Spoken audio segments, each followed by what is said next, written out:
This story is 100% real, and is about an experience I had on the deep web. For those of you who don't know, the deep web is pretty much a hidden internet. It isn't indexed by search engines, and you need special software to get on it. It is several thousand times bigger than the surface internet, which can be reached by Google, Yahoo, Bing, etc. It is also home to many illegal things. You can buy stolen guns, any drug you can imagine, stolen phones, you can even hire hitmen. Any illegal thing you can imagine is on the deep web. I never had a great childhood. My dad was gone all the time, and my mom was too. When she was home, it was normally verbal and physical abuse. I always needed to have a way to escape it all, whether it was playing video games, watching movies, or even drinking. One day I was invited over to a friend's house for a sleepover. When I got there, he immediately told me he had something to show me. We went upstairs and he showed me his laptop. He said he had got onto the deep web. We stayed up till late night browsing through all the interesting things on it. He showed me how to use it, and I took some notes. The next day I decided to try it out for myself. I downloaded the software and was good to go. When on the deep web, there's a page full of links in order to go to sites. You keep clicking on the new links that pop up. At first it was very boring, tons of dead websites or disgusting ones filled with real people getting killed. Eventually I found a forum. I can't remember what it was about, but I asked how to get any interesting sites that were not illegal. One guy sent me a link and said that it was a site that leaked government documents. I thought that was interesting, so I clicked on it. When I pulled up the page, I was pretty shocked.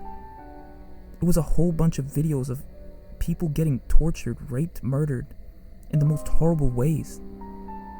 I have a pretty strong stomach, so I was ready to ignore it and exit out. But I realized that all the videos were playing at once. When I moved the mouse over one, there was no bar to let you pause or stop it. That's when it hit me. These were all live streams. I clicked on the one that said, "Homeless man kidnapped in my basement."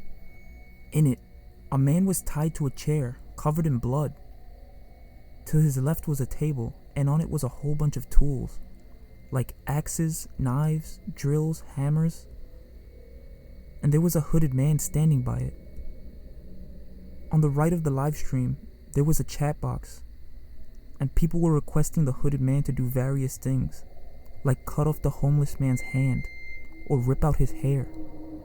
Eventually, one man in the chat box said he would pay several Bitcoin for the hooded man to gouge out the homeless man's eyes. The hooded man agreed, and grabbed what looked like a fork off the table, and began to walk to the homeless man. I quickly closed the live stream, but I could still hear it.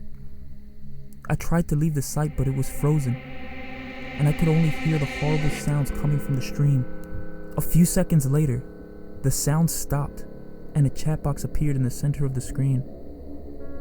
I couldn't exit out, but then in the box somebody typed in, "Hello, how did you like the site?"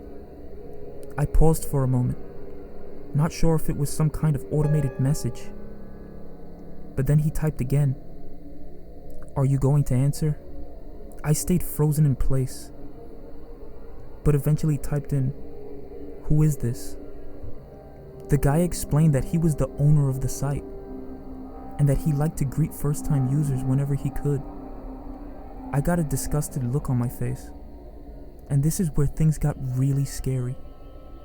In the chat box, the man typed, "It's rude to make faces, Jake." My eyes got wide, and I noticed my webcam was on, when I always keep it off. Also, how did this man know my name? I covered up the webcam with a sticky note and typed, "How do you know my name? I'm calling the police." There was a brief pause, and then horrifyingly, a bunch of data was posted in the box. I looked at it and realized that it was everything about me. My full name, email address, age. It had all my parents' info as well. I panicked and shut off the computer and hoped that it would be the end of that. I did a complete wipe of all my computer's data, I went to get a drink. I was under a lot of stress. That night, my mom said she wouldn't be home. She didn't say where she was, but at this point in my life, I didn't care. My dad, of course, was nowhere to be seen. I couldn't sleep, so I stayed up watching a movie. I fell asleep on the couch. I don't know why, but at about 2:30 in the morning, I woke up. The TV was still on, and it gave off a dim light. But when I opened my eyes a little more, I almost screamed. There was a man standing just a few feet away from me with a mask on. I flew off the couch and darted for the door. I heard heavy footsteps coming after me. I flung open the door and ran outside, screaming as loud as I could, trying to get somebody's attention. I looked behind me and saw the man. He was running, and he was faster than me. I screamed louder and noticed tears running down my face. Then a bag wrapped around my head, and I was pushed to the ground with such force I felt blood in my mouth. I heard a car speed up beside me, and I was being dragged by the sound of it. They were talking away, and probably I was going to be next on that sight. I had almost accepted my death when the man in the mask screamed in pain and dropped me. I pulled the bag off my head and saw the van speed away, and saw my neighbor hitting the masked man with a baseball bat. The police arrived, took the masked man in, eventually caught the van, and shut down the site.